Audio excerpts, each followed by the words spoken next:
If you go back 150 years, technological change was taking place. We were in the midst of a transformation revolution here in Illinois. That revolution was we had growing population, and we had centers where they needed access to food and other kinds of products. And we applied the best available technology at that time to help address the challenges of getting products into the hands of people who needed them.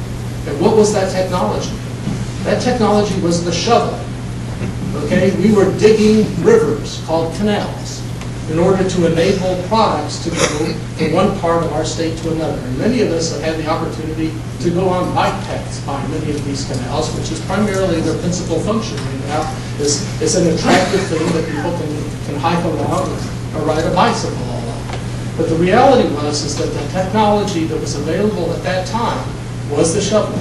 And within 20 to 30 years of the huge canal building boom, a new technology, steam power, came on the scene, and with it, the advent of the railroad. We have a representative from that area that's going to be on the panel, that fundamentally transformed that whole aspect of our economy, resulted in transitions for jobs, and resulted in transitions for industry that are profound. Okay?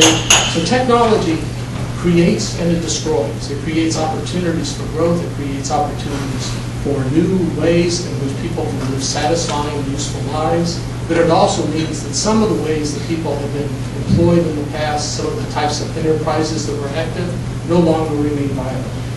That is the critical reality that we face today.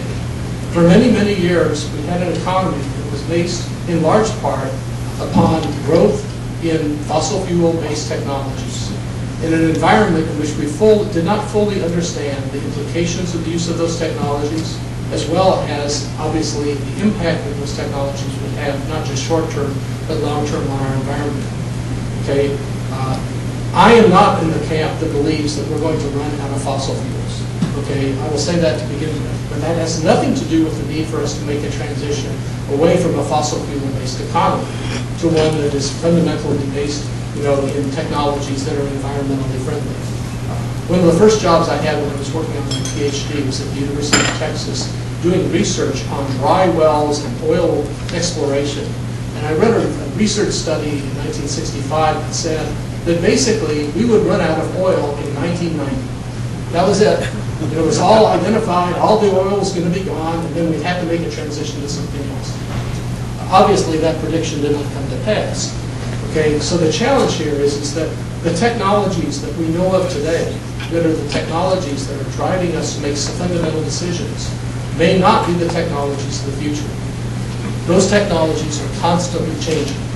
At any given moment in time, we have to make choices about how we invest our public dollars, about how we invest our time as individuals, our own private dollars, in terms of what we choose to invest in, okay, and the kinds of careers that we're going to pursue as individuals and hope that our families will pursue. But those choices are choices that are likely in time to be proven wrong, because technology will change. There will be new opportunities presented, and that's going to create challenges for us as well as opportunities. The interesting, I guess, reality of that is that what do we do? What do we do as educators? What do we do as business leaders? What do we do in our own program to help companies make the transitions from one state of decline in automotive and some of the standard older industries to new emerging industries? And I think that the fundamental answer I'm going to give before I end my comments and turn this over to the next speaker is that we have to recognize that whatever we choose to do today, whatever we choose to focus on in terms of our investments, may just be short-term, but nonetheless necessary. It is absolutely critical that we recognize that as we educate our youth, as we work with the unemployed to help them develop skill sets to be employable today, that the most important skill sets that we can give them are not skill sets that are originally attached to a specific technology, but rather are skill sets that allow people to continue to grow and learn and adapt to the changes that they will face over the period of their careers. Okay, I'm in my 5th career, okay, personally. My children are in multiple careers. They've been making transitions as well. And I think that that is the reality that we face in the future. We all have a critical role to play, both as voters in terms of influencing public policies that are going to be put in place, that are being put in place today, We have a role to play as individual parents in helping guide our children to make wise choices related to their career paths and the skill sets that they need. And we have a fundamental set of choices that we make as consumers, as individuals, in terms of the types of products we buy, the kinds of direction we place in terms of how we use our own resources and create value in our own lives. Every one of those choices are important. It is not a matter that this is left to somebody else.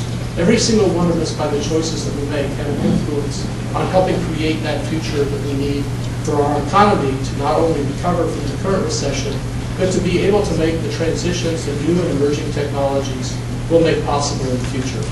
And I've got other comments that I'll make later, hopefully in response to questions, but to make sure that we have time for everyone else, I'm going to stop my presentation now and turn the mic over to my associate.